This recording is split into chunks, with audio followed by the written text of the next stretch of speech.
Good afternoon, I am Andrea Chisholm with the Midday News, and a special welcome if you're watching on onespotmedia.com.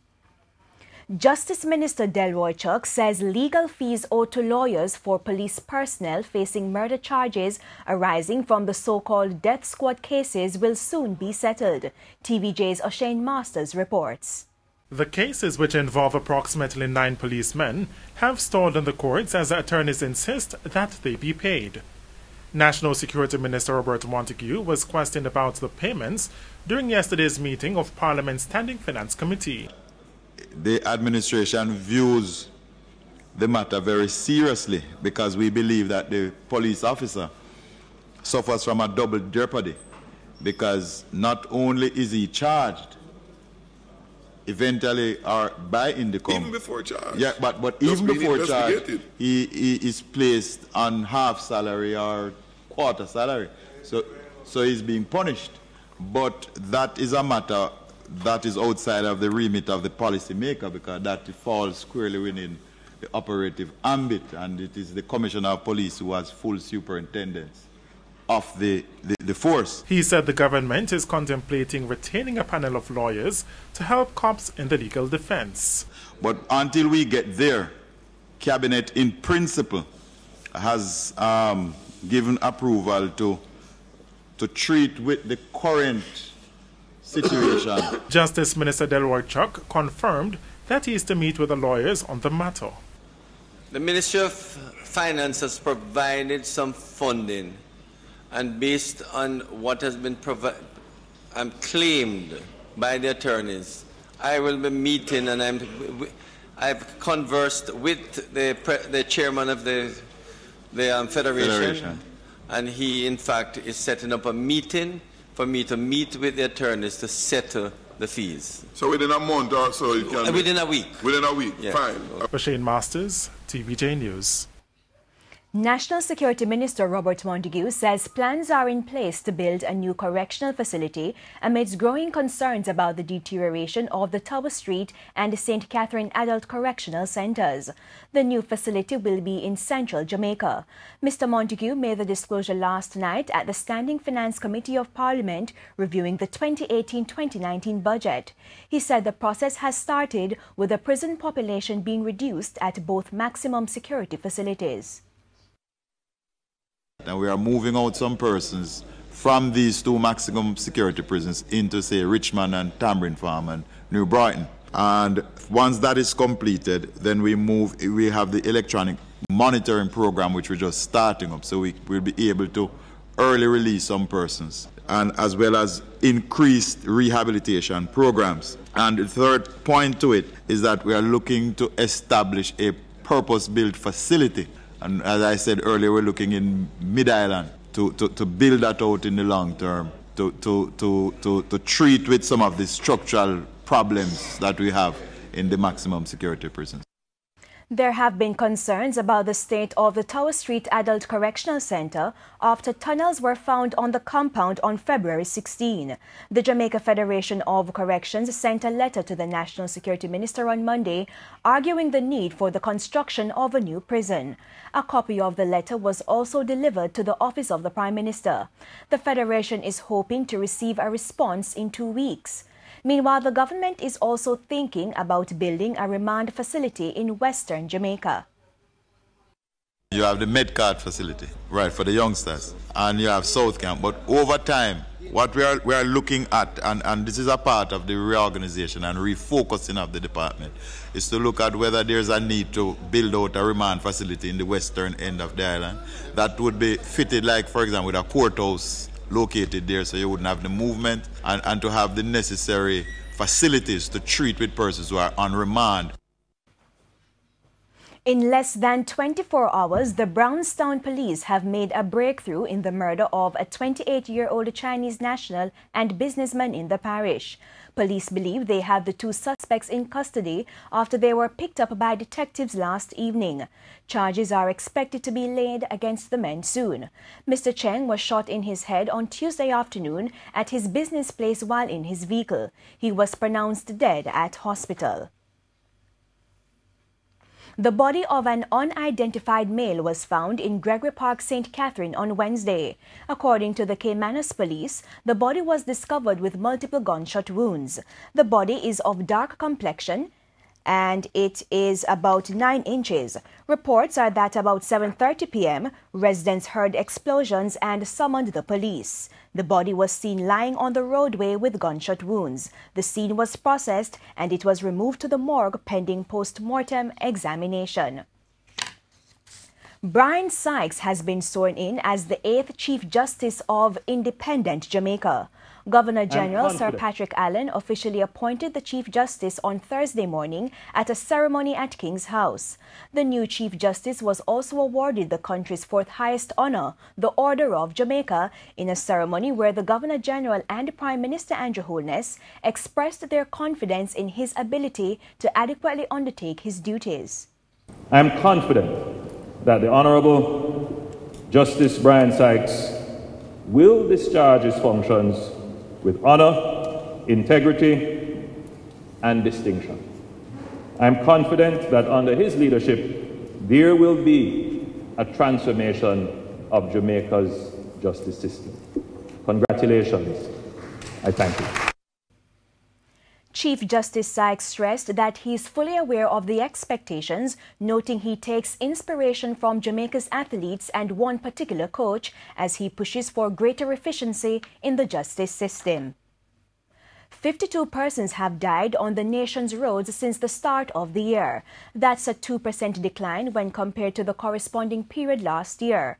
Director of the Road Safety Unit in the Ministry of Transport, Canute Hare, is urging road users to exercise extreme caution on the road. The Road Safety Unit says crashes last year were mainly due to excessive speeding, disobeying traffic signals, swerving, failure to keep left, and tailgating. It will cost the government about $2 billion to correct the issue of the noxious fumes at the Cornwall Regional Hospital in Montego Bay, St. James. That's the word from Health Minister Dr. Christopher Tufton. The 10-story hospital has been grappling with an air quality crisis for more than a year. Addressing Parliament's Standing Finance Committee last night, the Health Minister said rehabilitating the hospital is a major challenge. What started as one challenge has morphed into several once we started to get into the thing. The total cost that I gave you is expected or anticipated to be what it will cost, just under $2 billion. Of that amount, between 500 and 600 million accounts for the bulk of the significant expenditure on the HVAC system, the new system. That system has been designed, tenders were issued, a bidder it has been closed, and I think a bidder has been selected, if I'm not mistaken, or just about to be. And the UDC, as the agency, is the agency helping us to put that together. In news overseas, as the students of Marjorie Stoneman Douglas High return to their classrooms 2 weeks after the devastating school shooting, U.S. President Donald Trump discussed gun safety policy and action with lawmakers. The CNN has the details. It's time that a president stepped up. President Donald Trump gathered top Democrats and Republicans to the White House for an open discussion on gun safety. We have to act. We can't wait and play games and nothing gets done. But with no clear consensus among lawmakers and several options on the table, the path forward will not be easy. The president says a first step should be an agreement on stronger background checks, but it's clear he wants more. We could make it much more comprehensive and have one bill instead of 15 different bills that nobody knows what's happening. If we can get 60 votes for it, Mr. President, I think I'm all you can. for it. At times, the president was pressed by some Democrats in the room. I think you underestimate the power of the gun lobby. Who challenged him directly to take the lead. Mr. President, it's going to have to be you that brings the Republicans to the table on this, because right now the gun lobby would stop it in its tracks. I like that responsibility, Chris. I really do. The president emphasized his admiration for the NRA and the Second Amendment, but he urged lawmakers to consider age limits. You don't address We didn't address it, Mr. President. Look, I think You know why? Because you're afraid of the NRA, right? And closing the gun show loophole as well as mental health reforms. A lot of fun. The format of the bipartisan meeting was similar to a sit-down back in January where the president seemed open to a broad immigration bill. I'm signing it. I will be signing it. Those talks did not lead to a deal. The president stressed he's optimistic this time around. You know, there's a lot of commonality here. There's a lot of people that are agreeing with pretty much everything you guys are writing and that you guys are writing. So we're going to get it done. And still overseas, President Donald Trump's financial dealings before he launched his 2016 presidential campaign appear to be a new focus of the Russia investigation. Special Counsel Robert Mueller is zeroing on what the president previously has suggested is a red line that Mueller should not cross. Former Trump campaign chairman Paul Manafort is maintaining his innocence, pleading not guilty to money laundering and false statements as part of a new indictment. This time without his former co-defendant Rick Gates, who pleaded guilty Friday to 2 charges of false statements and conspiracy to assist Manafort in criminal schemes, and agreed to cooperate with the special counsel. Manafort also faces 18 additional charges of bank fraud and alleged tax crimes in federal court in Virginia. The special counsel's team also appears to be following the money when it comes to the president. CNN has learned investigators have questioned witnesses about Donald Trump's business activities in Russia prior to the 2016 campaign as he considered a presidential run. The president has repeatedly dismissed questions about any financial ties to Russia. I have no dealings with Russia. I have no deals in Russia. I have no deals that could happen in Russia because we've stayed away. And I have no loans with Russia. But prosecutors have asked wide-ranging questions about Trump's financial ties to Russia in interviews, according to sources, including why efforts to brand a Trump Tower in Moscow fell through and whether or not the Russians may have any compromising information about the president. All of this indicates Mueller may be reaching beyond the campaign to explore how the Russians may have sought to influence Donald Trump when he was discussing deals in Moscow and whether Trump was contemplating a presidential run at the same time. The president has previously said any investigation into his family finances would cross a red line. And in sports, an Army man and another from academia will face off for the presidency of the Jamaica Basketball Association when its AGM and elections are held this weekend. Both have expressed their readiness for Sunday's battle, but are they ready for the long haul of running the ailing association? Major Clifton Lumsden and Paulton Gordon are no strangers to running for the presidency of the Jamaica Basketball Association. In fact, Major Lumsden will be making his 4th attempt for the presidency, while this will be Gordon's 2nd shot at running for the Jabba top post. But don't tell a confident Major Lumsden about 4th time lucky. The Army man does not intend to take marching orders at the polls this time around, noting he has done his homework. So we have touched base with all the conferences. We have touched base with all the affiliates, the ISA, BHB as you know, and Intercol, and all of those entities we would have made contact with, we have had discussions with, we have shared our vision and mission with them, and I believe that they have bought into it. But Gordon, who is a member of the current Jabba executive and a lecturer at UTEC, is also confident of taking the top job, noting he has learned some lessons on the job. I'm pretty confident that we are in a better position this time around to succeed.